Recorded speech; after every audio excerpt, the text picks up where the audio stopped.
Badira ekuazioak lehenengo edo bigarren mailakoak ez direnak eta hala ere erraz ebatz ditzakegunak. Horien artean ekuazio birkarratuak. A izaber lau gehi B sakarratu gehi C berdin 0 itxurakoak dira ekuazio horiek. Ebazteko, ez ezaguna aldatu beharra dugu, alegia. Isa karraturen ordez, zeta idatziko dugu. Eta isa berlauren ordez, zeta karratu. Era horretan, hasieran genuen ekuazioa, beste honetan bihurtuko da. A, zeta karratu, gehi B, zeta, gehi C, berdin 0. Egin dezagun adibide bat. Demagun honako ekuazio hau. Isa berlau, ken 10 isa karratu, gehi bederatzi, berdin 0. Egin ditzagun egin beharreko aldaketak. Isa karraturen ordez, zeta idatziko dugu. Eta isa berlauren ordez, zeta karratu. Gure kasuan, zeta karratu, ken 10 zeta gehi bederatzi berdin 0. Orain, bigarren mailako ekuazio bat dugu aurrez aurre.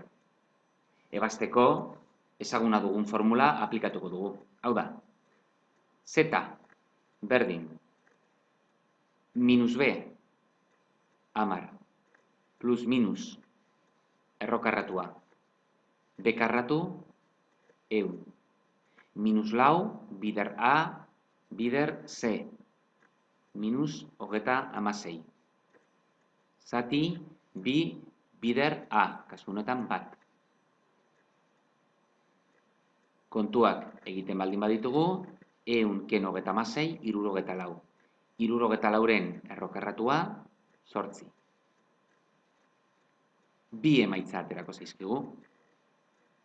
Alde batetik, zeta azpi bat, 10 gehi 8, 18 zati bi, bederatzi.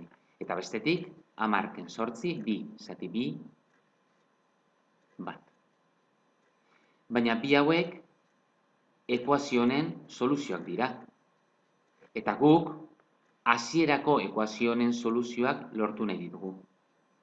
Egin behar dugun gauza bakarra da orain, aldaketa isa karratu berdin zeta izan baldin bada, isaren balioak atera.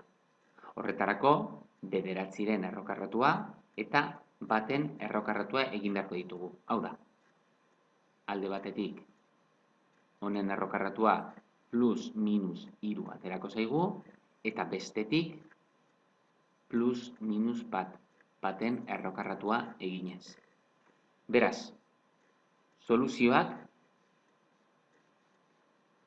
lau izango dira. Batetik, isa berdin 3, lehenengo soluzioa.